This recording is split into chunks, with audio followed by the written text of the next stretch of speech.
Dallas Native Live. I've got one of my favorite people on today, Tammy Farmer.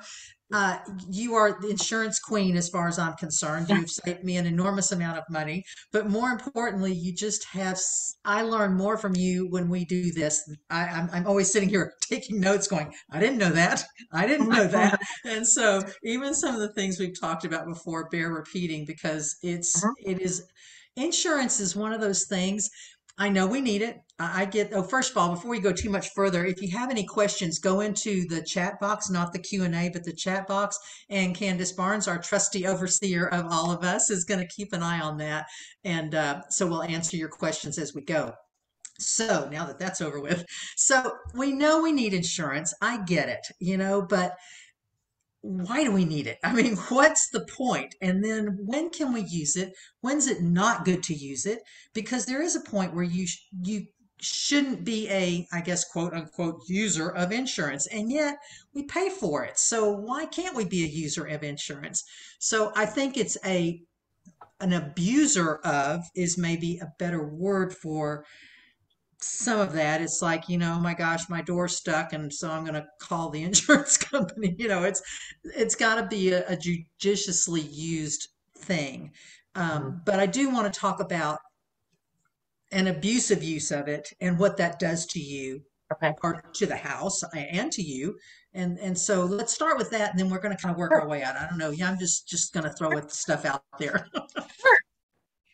So, using your insurance. So, that is kind of a catch 22. Hmm. So, the reason I tell my clients before you file a claim, before Hmm. you use your insurance, call me first.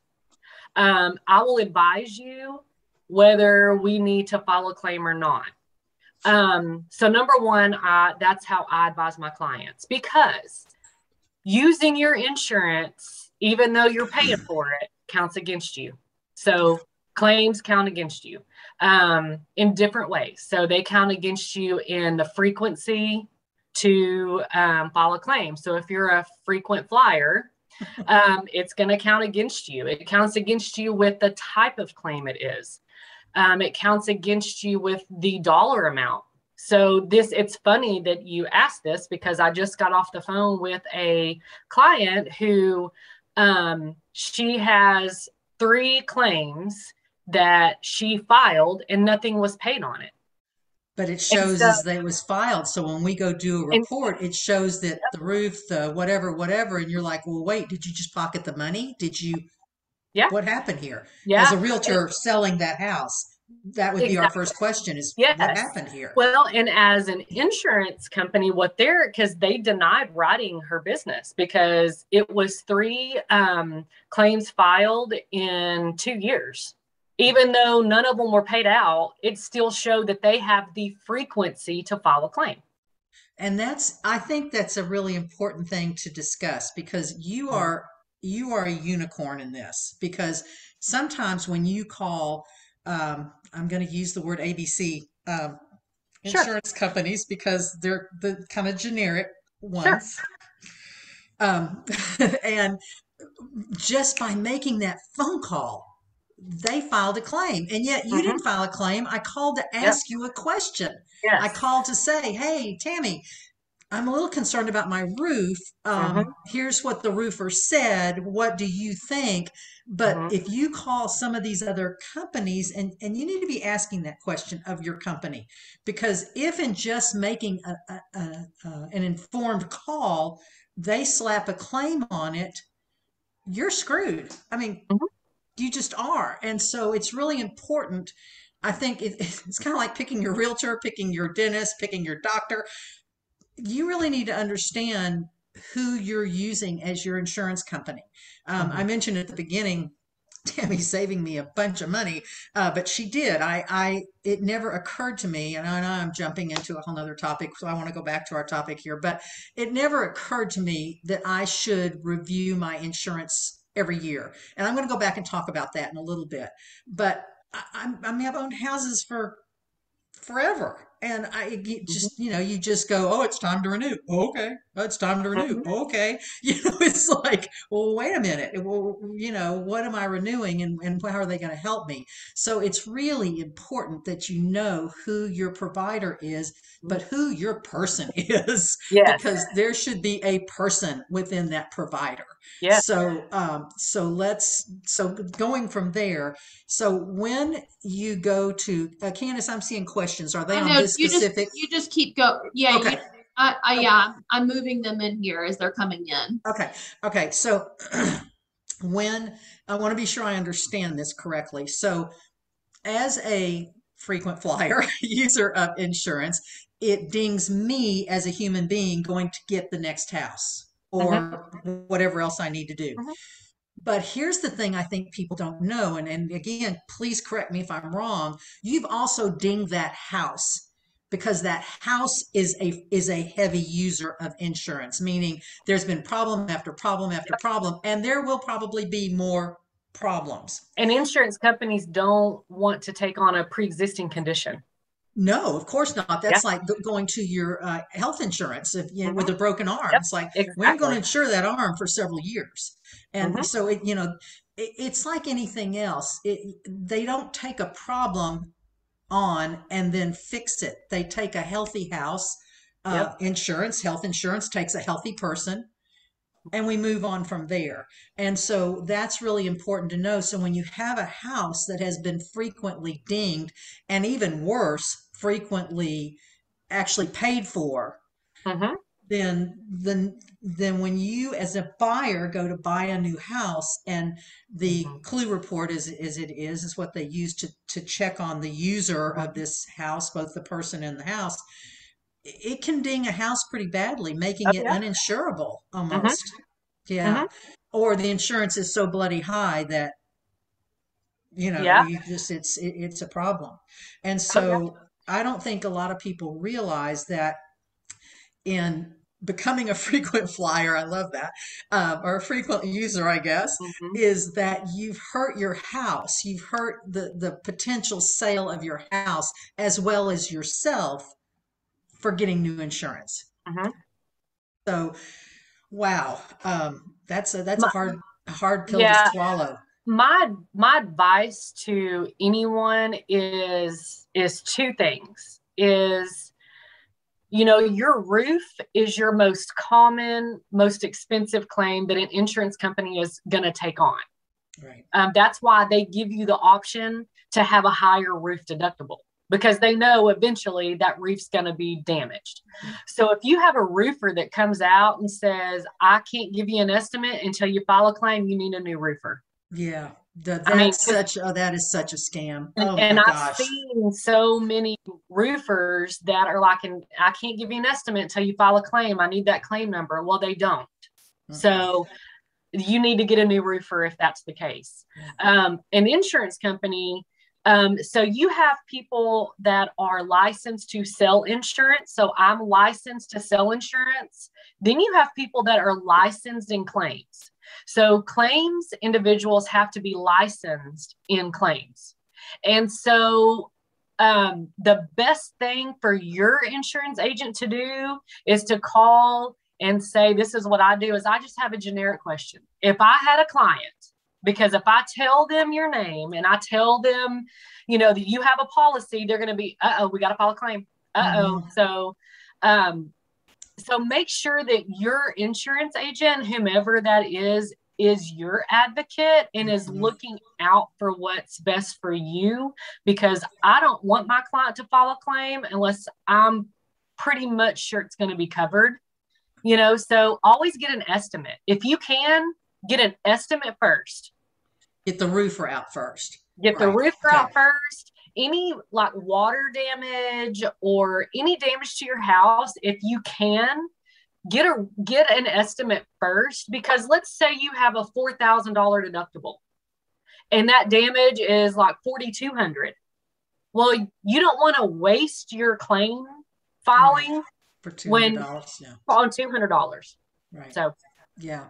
Yeah, that's a good point. And sometimes, yeah, the money the ends don't justify the means. It's like, Yes, pay me now or pay me later, you're going to pay me. exactly. So, Mhm. just, that's a really good point. That to find out what your deductible or what's in it for me, Yes. what's going to Yeah. come out of my pocket when this is all Mhm. said and done. Um, in Dallas or in the whole metroplex area, the roofs are, because of our hail, because of a lot of my out of town clients are just appalled at how high both our property taxes and our insurance. Mhm. And in fact, it's almost double. I've watched it over many years. It's almost double your principal and interest, Yeah. and then taxes and insurance are almost equal. So Yeah. because interest rates are so low right now, Mhm. your principal and interest might be, $1,200, but I got to tell you, your taxes and insurance are going to be $1,200 a month too. Mhm. So Mhm. I'm really finding that to be a pretty even, Yeah. maybe a little bit on lower, but not by much. It's like Yeah. that's what. So when a lender quotes you, and now talk about totally off topic. Sorry, That's okay. I'm such a shiny penny girl. Uh, Candace is so used to it, she doesn't even shake her head anymore. I'm just like, keep going. Yeah, but when you talk to a lender and they go, "Oh, your payment's going to be, $2,000 a month," I want to know, is that principal, interest, taxes, and insurance? Yes. Because I guarantee you, if your payment's 2,000 a month on your mortgage, it's going to be probably another 2,000. So your payment total every month is going to be Mhm. $4,000. Yes. So Yes. just know that you need to be getting apples and apples Mhm. on your quotes for your mortgages to include this. And for my out of town people who might be listening, keep in mind, guys, we don't have a personal or state income tax. We've got to get our money from somewhere. Our roads, our schools, they've got to be kept up, or you don't want to live here. And you do want to live here because we're such a great place to be. So, Mhm. all that being said, you got to get over it. You got to get over the fact that our property taxes are as high as they are. But because without them, we would have no roads, no hospitals, no schools, or we would have them, but they'd be pretty doggone bottom of the barrel. So Mhm. um, just keep in mind to watch what you ask for, watch what Yes. you wish for, as my mom would say.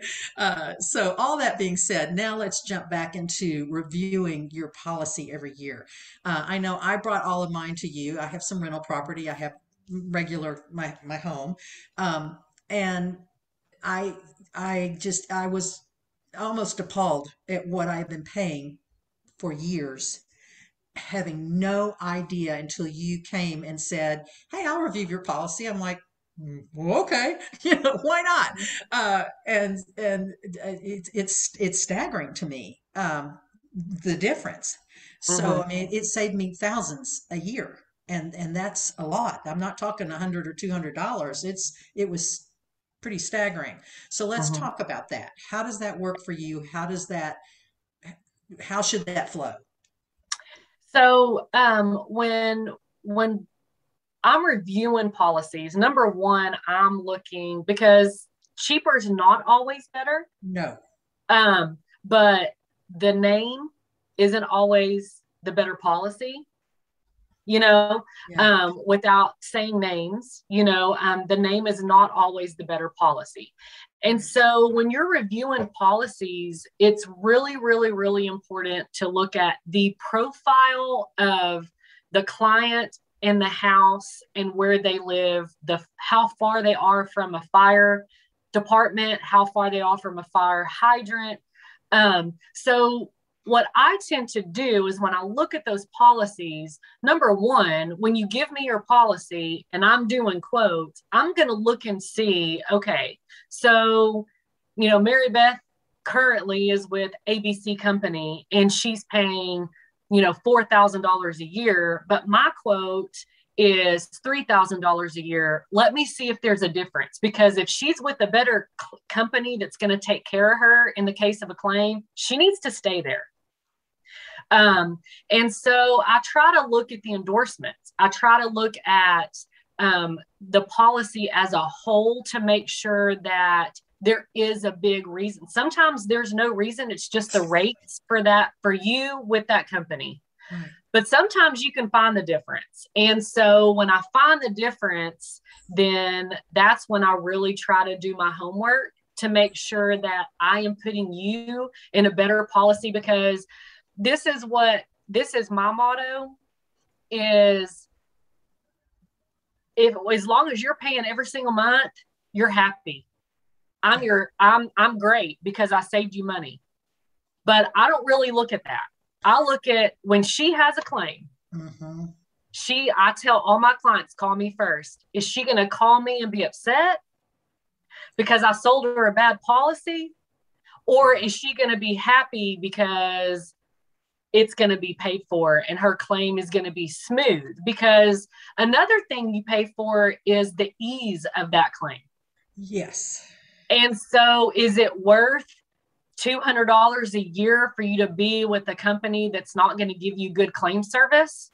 Or to be with a company, you're paying a little bit more, but they're going to give you an A+ satisfaction claim. So I try to look at all of that, and that's what I present to you.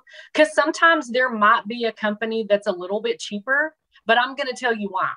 Yeah. They're cheaper because, just like today, I mean, this is so great because I just dealt with this client today on all of these, the claims, and it was a little bit cheaper, but she didn't have water damage. She didn't have replacement costs. That's big. She didn't have foundation coverage, water foundation. So, I mean, so she's willing to pay $500 more, but she's going to have replacement cost. And when she has to file a claim, you know, she's going to be happy. And so I hope that answered your question, but that's kind of how I look at everything as a whole. Right. So when you look at our policies, you take that deck sheet or the first, almost the first page of all the gobbledygook they send you that says, you know, here's what's covered. It's A, B, C, D, E, F, G, it's everything that's covered, so that you're looking at an equal coverage or better, but at a minimum, she's not talking this and they're talking this, or vice versa. Right. And so that's what's really important, is that you're sending someone all of the information that you need to make an informed, equal decision. So, and then if the difference in money, and then it's the why. But the other thing you mentioned, and it's so, oh my gosh, service is everything. And at the end of the day, when something bad happens, you're not in the mood to hit 1 if you want to get this department, hit 2 if you want to get this department, hit 3. Oh my goodness. I want to shoot people at that point. I just want to call and talk to a human being right now. I'm upset. Whatever damage was damaged, whatever's wrong was wrong. Your car's whatever it is, nothing good's happened here. And so to be able to call a human being and go, what do I do? And then know that that human being is going to go, hey, here's the deal. Take your car to wherever. Your rental car will be ready for you here. This will be, I can't begin to tell you the stress level that just drops when it goes, I got you. You know, here's what you need to do. You know, I will tell you that I had a client about a month ago that was in Dallas and had an accident because I wrote their home and their auto.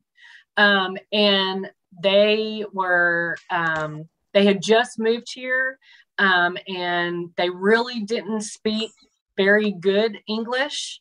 And so he called me and he was like, they're going to leave me here. What do I need to do? And I said, what? It was a Sunday afternoon. And he was like, yeah, the police officer is I'm here with my wife and my baby, and they're going to leave me here. What do I need to do? And I said, get that police officer on the phone now. Yeah. So the police officer was like, your insurance agent wants to talk to me? And he said, yes. And so he got on the phone and I said, you know, please tell me that you're not going to leave my client on the side of the road. I need you to make sure they're taken care of, and I'm not getting off the phone until I know that you're going to take care of them. That's your job. And he was like, yes. And so he ended up escorting them home. And then the next day he called me and I was on 3-way call and got him a rental car. But, you know, that's the kind of service that you're paying for. I mean, insurance rates are not cheap. And so if you don't have an agent that's going to be available to you 24/7 pretty much, then, you know, when you have a claim and you have to use what you paid for, you know, you want to make sure that that you, like you said, you do have a person. Right. I what's something you said a minute ago I want to go back to, and that's home and auto in one place. And that's probably your first savings with anybody, Yeah. with any Mhm. company, is that you bring your home and your auto into one company. And so, whatever you do, just know that you don't want your auto over here and your house over here. So, Yes. just keep that in mind when you're shopping for insurance, that you should be one size should fit all. It should Yes. be everything in one. So before I forget to go back to that, Candace, what questions do we have here before we jump ahead so we can answer? So a lot of the questions are concerning because we're about to have another cold snap that's coming. The temperatures are going to be in the teens this No. weekend.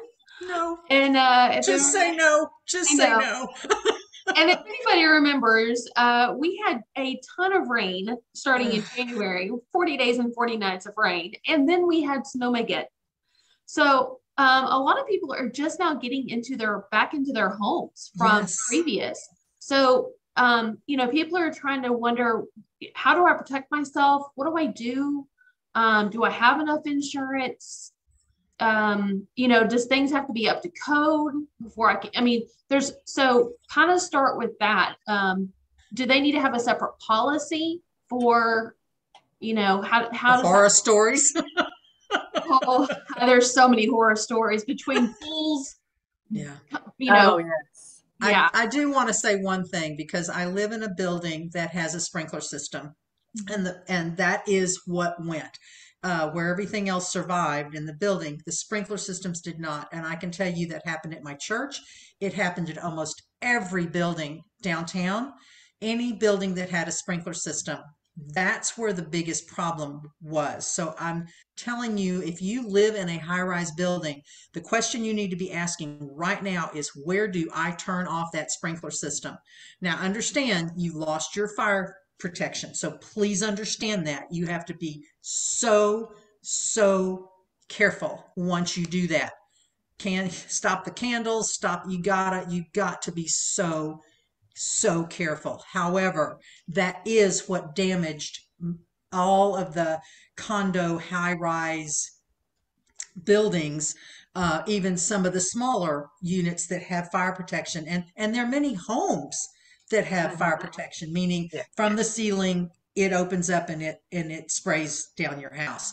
Once that pipe burst, it flooded whatever was in its path. For us, it was all the first floor units. And so that's my first thought for those of you who live in a multi-family or a single family that has a sprinkler system, is the minute you know that a freeze is going to happen more than 24, 48 hours, I think by the second day, if you know it's going to continue, you got to shut that off. And you need to know where your water shut off is, because that's the other thing that saved us that night, was going through the snow going, nope, it's not there. Nope, it's not there.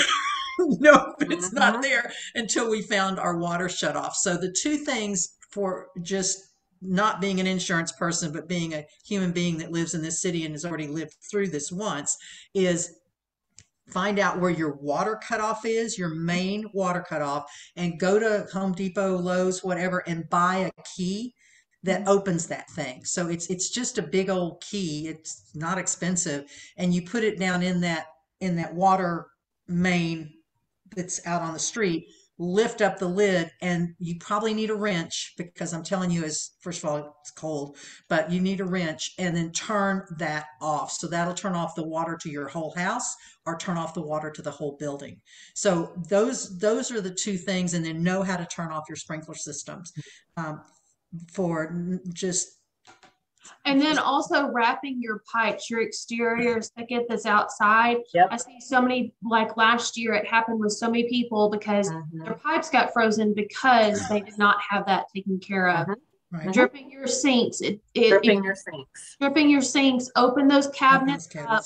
Yeah, don't keep your cabinets closed. I mean, it's simple steps like that if people can take. Also, with your pool, make sure to get those pools secure. I cannot tell you how many people I have that have now spent almost the same amount to rebuild the pool The pool. cost to fix what broke. And yeah, it's been pretty bad. So. Yeah, being proactive is really 9/10 of this, guys. It just is. And so you can again go to Lowe's or Home Depot or whatever, and there are these little caps you put, looks like a little cap thing hood. It's styrofoam, and you put it right over your water spigots, anything that has water that's on the outside. At worst, wrap it in paper and then wrap it again in, you can get insulation, you can Fish do any rag. numbers that, yeah, anything that just keeps it. So yeah, anything you can do to self-protect is certainly the answer. So now let's go to the insurance side of it, Tammy. What do we do? So everything y'all said is exactly what I would advise my clients. And you know, whenever it dropped, because I live in Paris, Texas, which is a couple hours away from Dallas. And my husband, with me being an insurance person, is always like, what do you want me to do? How do you want me to do? I was like, make sure all the sinks are dripping. Did we get the insulation wrapped around the pipes? He was like, okay, I'll do it. So so I try to practice what I preach with my home. And everything you said was exactly right. So what I would advise you as far as your insurance policy is you need to make sure that you have endorsements on your policy, because a homeowner's policy is not going to cover water damage just because it's included in their policy. It's not going to. So you need to make sure that you have water damage endorsements.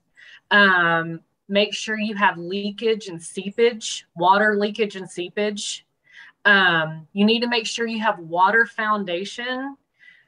So those are three really important endorsements that we learned from last February, that people thought they had it. They thought it was included in their policy, and it wasn't.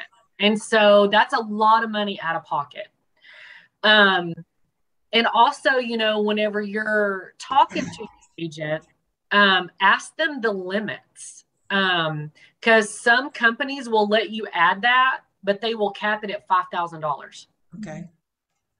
You know, so I would rather pay for $20,000, a couple $100 more if it's more expensive, and have good coverage than I would $5,000. I mean, labor is probably going to cover that. So, you know, those three endorsements are really, really important to have on any homeowner's policy. They're not included. So make sure you ask. Hindsight's 50-50, isn't it? Because you know, you think, oh, I'm going to save that money and I'll just top it. I mean, what's the chances of that happening at more than $5,000? And then, yeah, let me tell you what that is. I mean, I don't think there was any damage in this city from broken pipes that was under $10,000+ I was going to say, yes. I mean, I just was talking to a person yesterday, and the only thing she could describe it as is it looked like their house melted. Whenever she opened the garage, it looked like their house melted from the second floor down. Wow. And they literally just moved back into their house just this week. Wow. It's taken that long because it's 2 stories, had to work top to bottom, everything. They had to take the house down to the studs, and then they ended up with the mold remediation. And whenever they got down to the studs, so it's problematic. And it is interesting when you do get to the studs, the things that you didn't. I wish we could see through walls, but we can't, and nor can your inspector.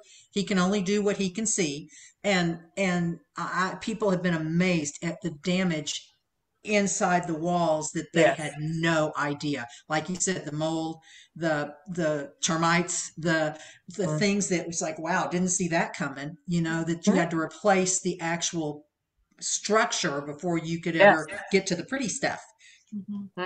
Yeah. It was no small thing. No.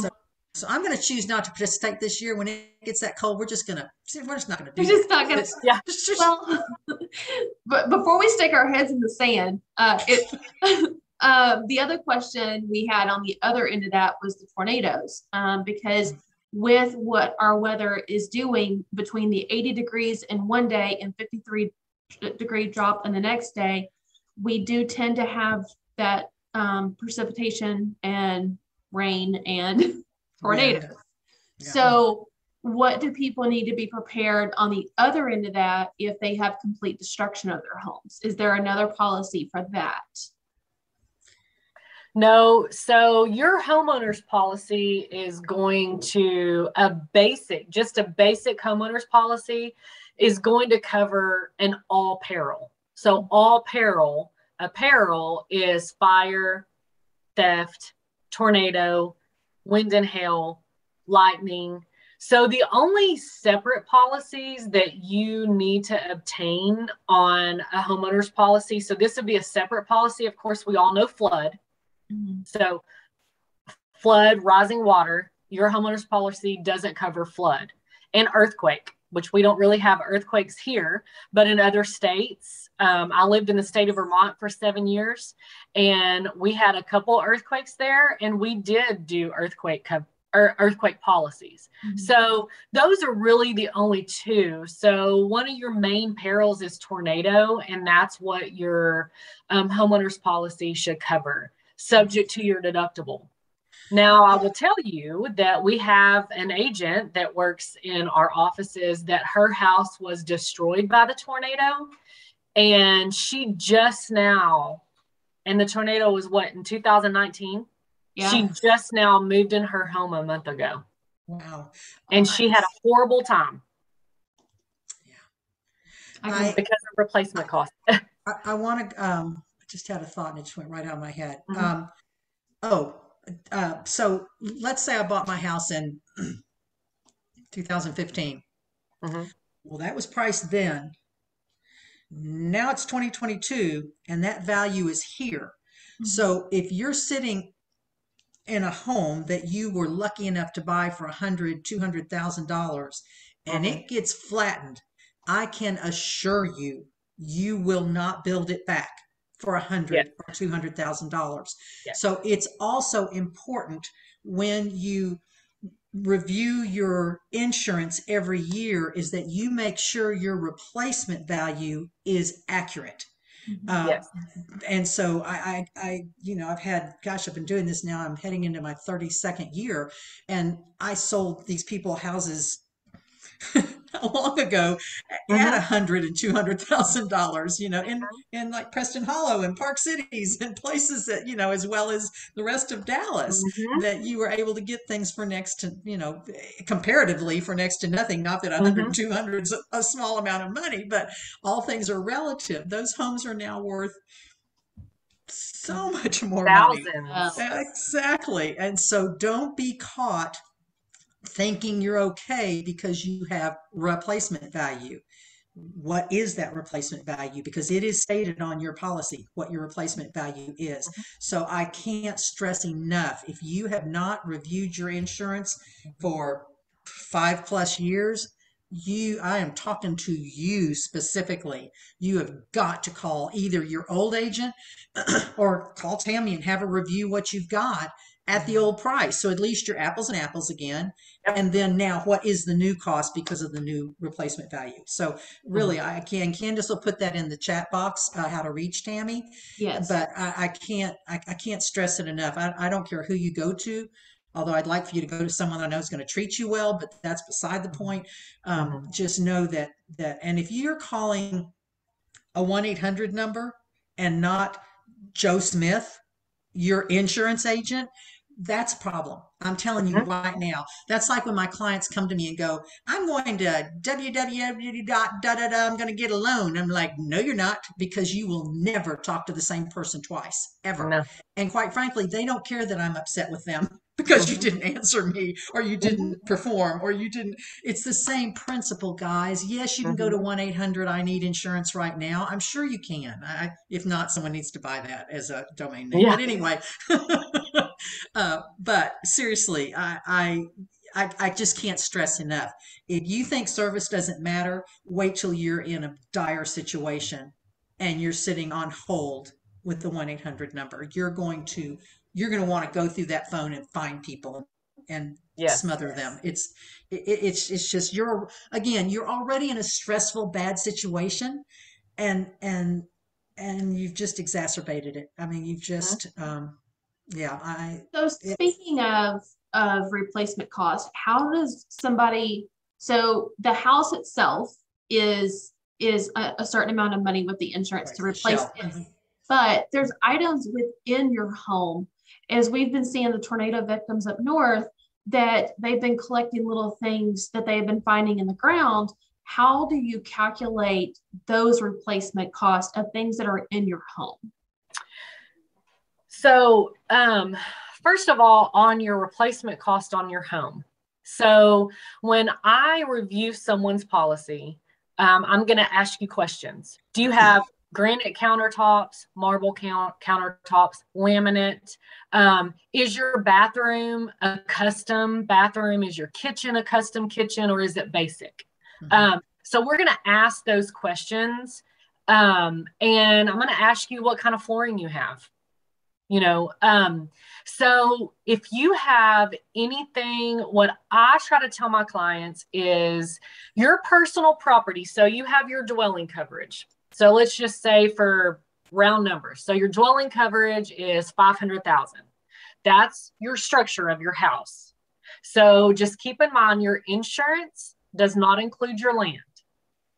So if you purchase a house for 500,000, but your replacement cost is 400,000, your land is not insured. And so you're purchasing the house and the land, you're insuring the house. So let's just say your house is 500,000. Your other structures is a percentage of the dwelling amount. So your other structures is if you have a shop, if you have a detached garage, if you have a detached deck, anything that's not attached to the house. Your personal property is normally 50 to 75% of your dwelling coverage. Okay. You can increase it. So if you have $50,000 chandeliers, if you have a baby grand piano, if you have marble, the marble handles on your stairway, if you have a custom wine safe, anything that is a special feature, you need to include it with your insurance company so they can put that into that replacement cost estimator. Every company has their own replacement cost tool that they use, but they pretty much ask the same questions. Do you have a wet bar? What kind of flooring and countertops? Do you have a custom closet that has all this cabinetry in there? Because the cost of wood and the cost to do that stuff, to repair those things, is expensive. So when they're doing that replacement cost, make sure that you include any special features that would not be in a basic home. So your insurance agent should be asking you those questions. If they're not asking you those questions, tell them. Yeah. I have a chandelier that's $50,000. Is that going to be covered? Yeah. Because let's say that the house, is blown away in the tornado. Well, the company is going to get that replacement cost form, and they're going to look at it and say, well, you're telling me that you had marble countertops, but this replacement cost is only saying it was laminate.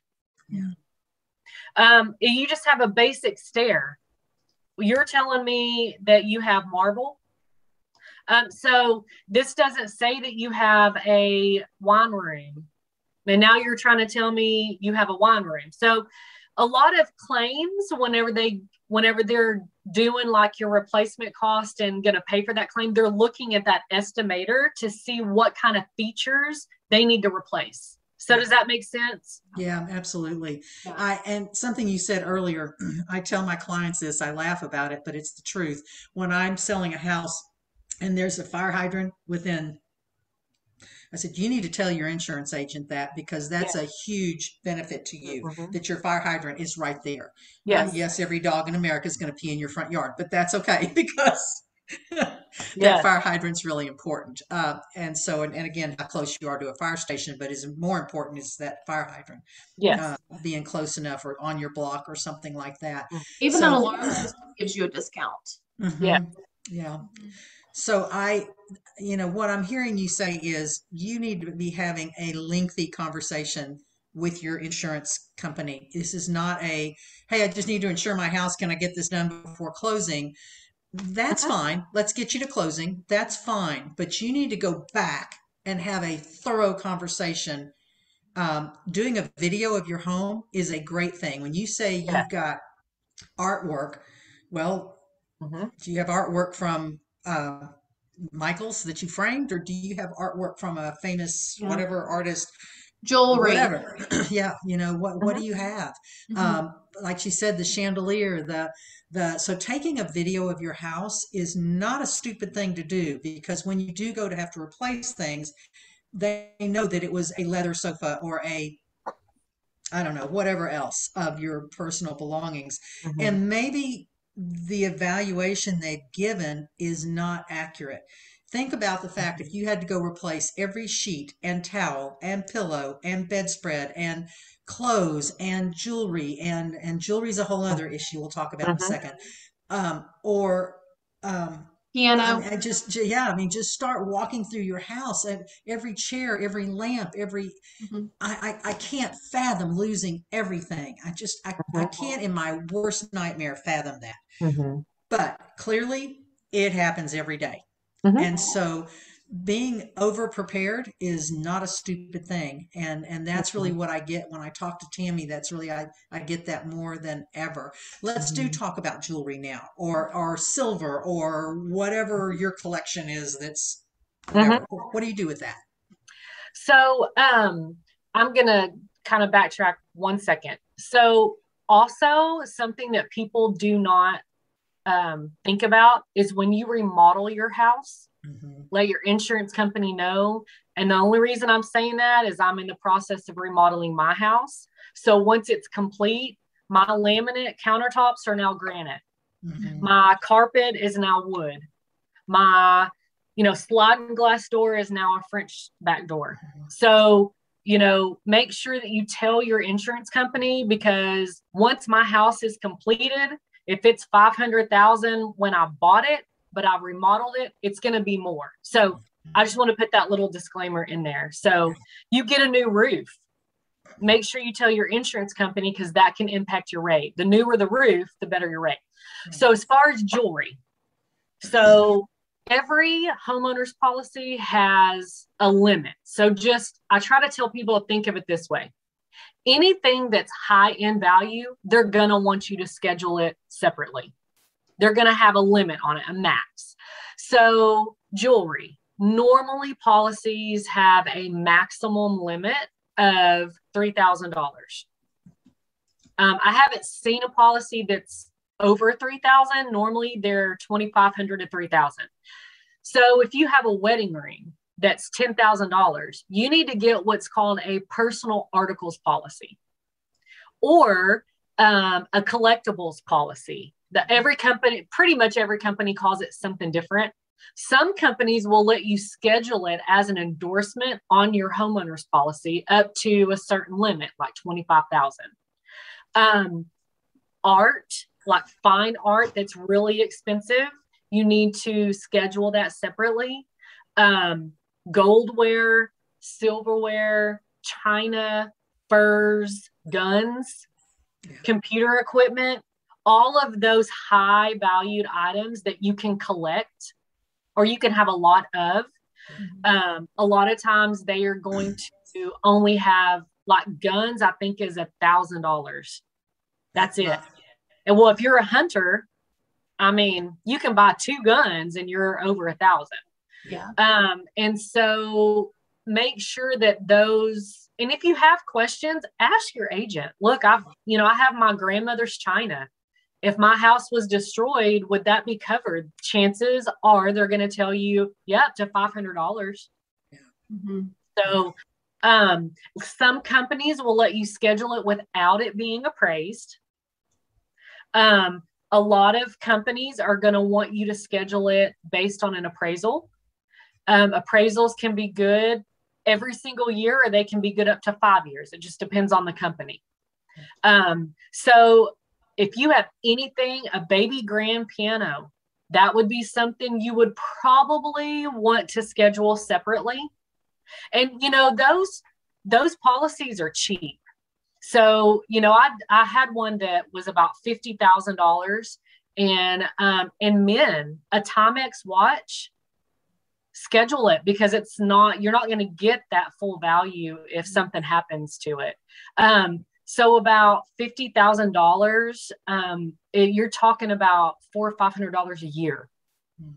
So they're not expensive policies, but they're very well worth it. So things like that need to be scheduled separately. Good to know. That's really good to know.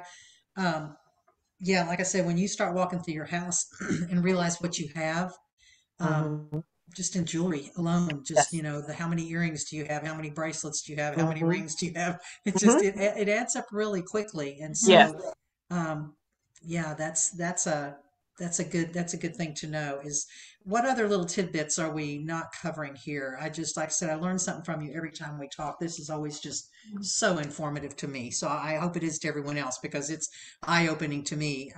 I'm going to get off this call and go about that. Yeah. We need to add those items. Yeah, we need to maybe have a conversation today. What are we missing here? What's a final word you want to share with us? Because this has just been fabulous.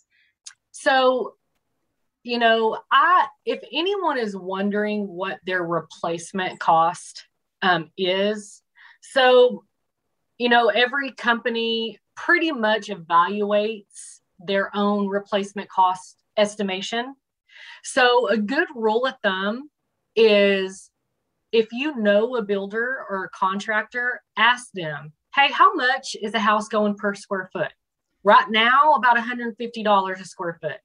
Used to be $95. That's what's staggering.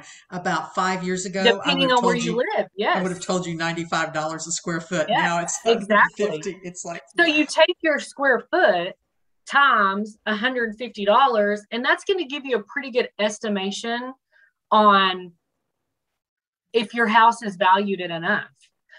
If you question that, you can call your insurance company and they can do that estimator for you really quickly. It's not a difficult thing to do. So just keep in mind that, you know, your personal property, if you were to take your house and turn it upside down, everything that falls out is your personal property. That's a lot of stuff. So make sure your personal property coverage is adequate. Loss of use, if you don't know what that is, if you had a tornado and you had to live somewhere else while they were repairing your home, that loss of use, you can't use your home, so that's going to reimburse. Make sure you have that coverage. That's going to reimburse you for those expenses. So that would be my recommendation, is make sure that you are adequately covered. I see so many policies that the replacement cost is just not enough. You know, I can see how that happens. I mean, I totally see it. Like I said, I bought my house however many years ago. I've never talked to my agent since, and that's not a good thing. It's you know, it's so funny. We check our bodies, we check our cars, we do so many things. We don't ever go back and check our house, whether it's as an inspection, because your house is only as good as the inspector walked out the door, because nothing stands still. Well, my dishwasher worked this morning, it didn't work tonight. You know, it's that kind of stuff. You know, I felt fine this morning and now I've got a sore throat this afternoon. Nothing stands still. And so to continually check on this stuff when it's the most valuable thing you own for most of us is just so important. And going back to evaluating your home, call me. I'll do a market analysis for you. Yes, mine includes the land, and so we'll have to do a little bit of wiggling here, but at the end of the day, you know what your square footage is, like you say, times the $150 a square foot. and at least we'd have some value of what's your home worth today. Do you need to be selling it? No, I do this for my clients all the time, Mhm. especially when it comes time to fight their taxes. I get inundated with, help me out Yep. here. That's when we want it low, but but otherwise Yes. we want it where we want it. Yes. But seriously, call. I'll be glad to help you with that as well. But Tammy's, just as you can tell, guys, you won't find any better wealth of information than with Tammy Farmer. I am sold on it. I can't begin to tell you. Like I said, every time I talk to her, I'm over here writing notes going, oh, I learned something new today. It was just like, didn't know Well, that. good. It's like, I know enough to be dangerous, but things like insurance and things like that that's not my forte. That's not, I just know enough to be dangerous to know I need to surround myself with great people. And that's really what it comes down to.